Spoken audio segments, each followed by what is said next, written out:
Hello and welcome to the Genuine Learning Blog. My name is Melissa Galasso and I'm excited to be here today to talk to you about two FASB exposure drafts. Apparently I am going to be continuing into September just due to the size of the number of proposals that FASB has out here in order to keep you up to date and not delay these because they all do have really short turnaround times. I wanted to get these out to you. So we're going to hit two big ones today. The first one is reference rate reform. As LIBOR is going away, FASB is offering us a nice opportunity here to make things a little bit easier. We like when things are easier. And balance sheet classification of debt, which is not my favorite standard, but you know, they're trying to go to a principles-based approach and they're achieving that. I just think some of the unintended consequences might suck. So that's my 2 cents, but I'm going to let you come up with your interpretation as you go forward. And if you are so moved, you can send a comment letter to FASB on either one of these. So let's take a look as we go through this. So the first one we're going to talk about is the reference rate reform. And this is Project 2019-770, facilitation of the effects of reference rate reform on financial reporting. So we all know that we use reference rates in probably your mortgage. You might have it in some of your loans that you have, right? So, and many of the corporate ones use LIBOR. LIBOR has been around for some time. It's a pretty standard rate to use. Unfortunately, we have found that LIBOR has been subject to manipulation over the last few years. And so what we thought was a good rate to use as a reference rate has unfortunately been determined to be kind of sketch. And so as a result, LIBOR is going away. So right now, LIBOR is a hypothetical rate that banks send in. And what we found is that there have been a little bit of, I won't call it collusion, but discussions between banks that have caused the rate not to be truly reflective. So as a result, LIBOR and other rates similar to LIBOR can be going away. And as a result, if you currently have a swap with has LIBOR or a banknote or anything like that that references LIBOR, there will be no LIBOR. So the question was, well, what are we going to do about that? And so there is current guidance here, but FASB is helping us out with some of this. So this was issued on September 5th. Comments are due October 7th. So as I said, I'm prioritizing these because of the comment period. I had other things planned for this week and I am adjusting in order to get you the most important things that are coming out right now. So as I said, the stability of LIBOR was one of those big issues. There were some structural issues in the background on these interbank offered rates. So basically banks were coming up with the items and saying what they would charge, but we've found that this has caused some manipulation. And so as a result, the Federal Reserve said, you know what, we're going to come up with our own rate that we want to use as an alternative rate in the United States, and they picked SOFR. And what we like about SOFR is that it is a calculated rate less subject to manipulation, which is great. However, if you currently have a contract out there that has, has LIBOR already in it, then what are we going to do? Because the current guidance tells us that if you're having a modification, right, and this would be a modification, you're going from LIBOR to another reference rate, you have to do an analysis of whether it's a creation of a new contract or is it a continuation of the current contract. And if you have a lot of these, the volume of the contracts can be an issue, the time frame, because it's all happening at once, right? LIBOR is just going to go away. And as a result, banks are going to have to replace it. And then it's just really costly and burdensome. So as a result, FASB felt bad asking everyone to evaluate every one of these. So they kind of given us a couple of practical expedients. So if you think about this, hedge accounting is where we see a lot of this, right? Swaps that have a LIBOR tie to it.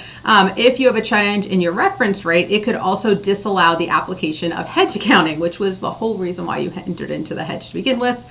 You might not qualify as highly effective anymore. And none of it's really your fault because you didn't want LIBOR to go away. You signed up for LIBOR and now your strategy is being changed by something happening in the economic environment. And so all of these reasons have really caused some issues for companies. So as a result, they have come up with a proposal. It is elective. If you want to go and analyze every one of them, feel free. They're not going to stop you. But if you have any entity that does have a reference rate of LIBOR or another rate that's going away, then you can use this, again, subject to certain criteria. It only applies to contracts and hedging relationships that reference LIBOR or another rate that's going away. You can't just use this for any reason, like start swapping out other things that aren't going away and saying that it's under reference rate reform. It literally has to be LIBOR or another rate going away. And it doesn't apply to anything after December 31st of 2022. That is because by 2021, LIBOR is supposed to be gone, and at that point, you shouldn't be entering into LIBOR contracts. So you know it's going away, so start thinking proactively. So in the proposal, they give us a couple of just what I would call large options. The first one, if you're under 310, which is your receivables, or 470, which is debt, you would account for them prospectively just using the effective interest rate in the agreement. So once you start using SOFR or anything that your bank switches you from LIBOR to, there's going to be a new interest rate. You're just going to use that going forward. If you're under 842, it would also be a continuation of the existing contract. You would not have any remeasurement triggers. Theoretically, if you change your discount rate, you're supposed to hit all these other remeasurement triggers. They're going to give us an out there. And then if you're under 815, which is derivatives and hedging, you would not have to reassess whether an embedded derivative should be accounted for as a separate contract. So these are just some of the overall areas that could be updated. The concept here is that we would want to generally, in the principal concept being that we're going to just consider it to be a continuation of the contract. We're not going to make you evaluate going forward and reassess previous determinations. So that's sort of the general principles that are out there.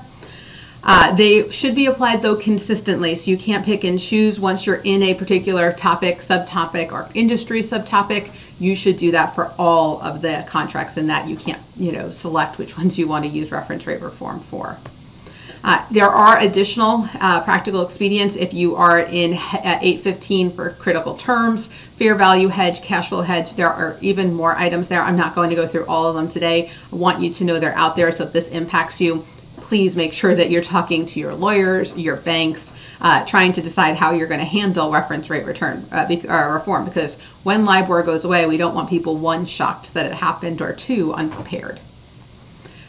The effective date will be theoretically effective upon issuance, and you have a choice in how you can adopt it. You can apply it prospectively, or you have an opportunity to do it as of that period, or entered into after the date of adoption. So it's up to you on how you want to handle it.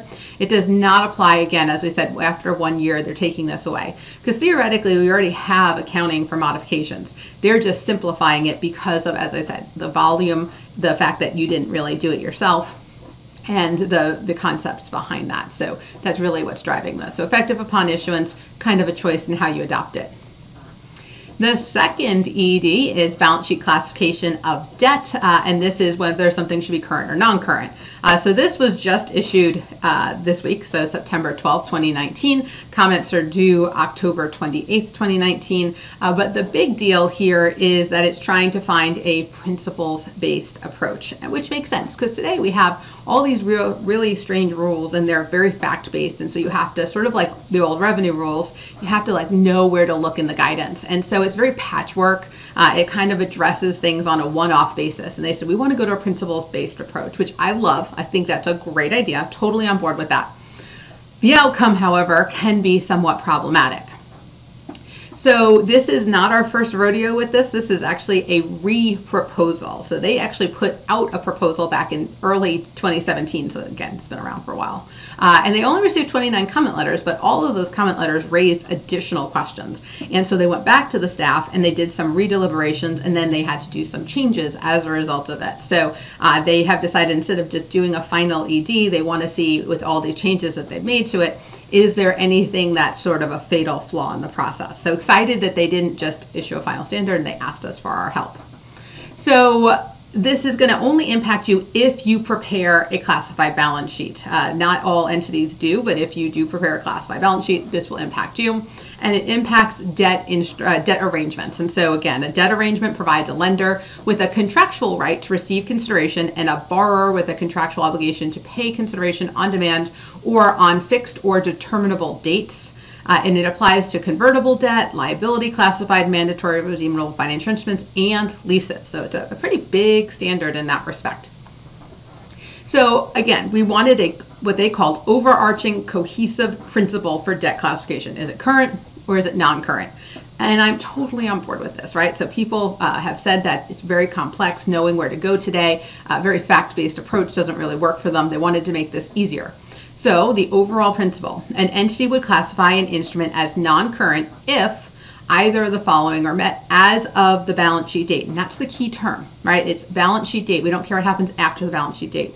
So the liability is contractually due to be settled more than 1 year or operating cycle after the balance sheet date. So if it's due in more than a year, it's non-current. Or the entity has a contractual right to defer settlement of the liability for a period greater than 1 year after the balance sheet date. So that is the general principle. No patchwork, not too many exclusions. Now, of course, for every rule, we have to have an exception, and this one is no different.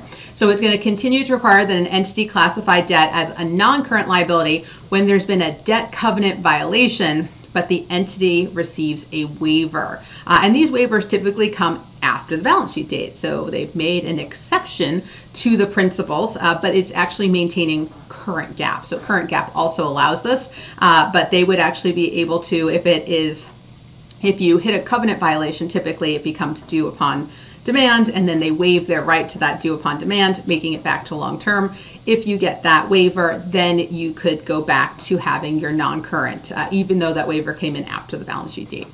So there is a little bit of a scope exception there. There's also a, you can't use this if it's a troubled debt restructuring or debt extinguishment under topic 47050, which is debt modifications and extinguishment. So there is also a little bit of scope to this exception. It does require, however, if you're using this exception to the rule, they have more comprehensive disclosures about defaults, grace periods, and triggers of subjective acceleration clauses. So there are some additional disclosures here as well, which we're all pretty good with. But let's talk about impact, because I think this is what people need to be aware of.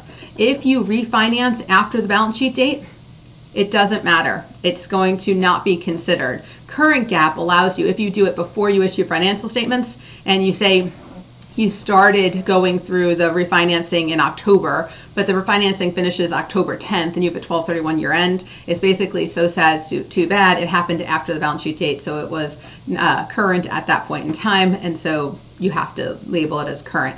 This can impact some industries like construction who really need working capital ratios, so that can be somewhat problematic. It also precludes an entity from considering other financing agreements such as letters or lines of credit in determining classification. And hospitals and nonprofits are not happy with this as well, especially if they entered into the contract simultaneously for this exact purpose. So the economics there. So these two are what caused me pause. Again, I'm not saying that the overall standard is bad. I think sometimes the impact can have unintended consequences, so you need to know about them and be prepared.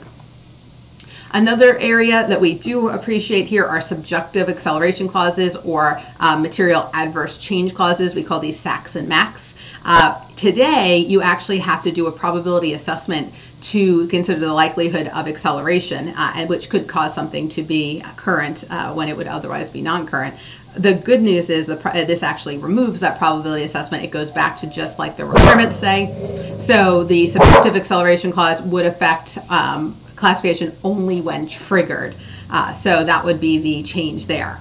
So I know that was a lot in one blog, everything going on right now, 2 major exposure drafts that we need to address. So I thank you guys so much for hanging in there with me, and I hope to see you on a future blog. Have a great day, guys. Bye-bye.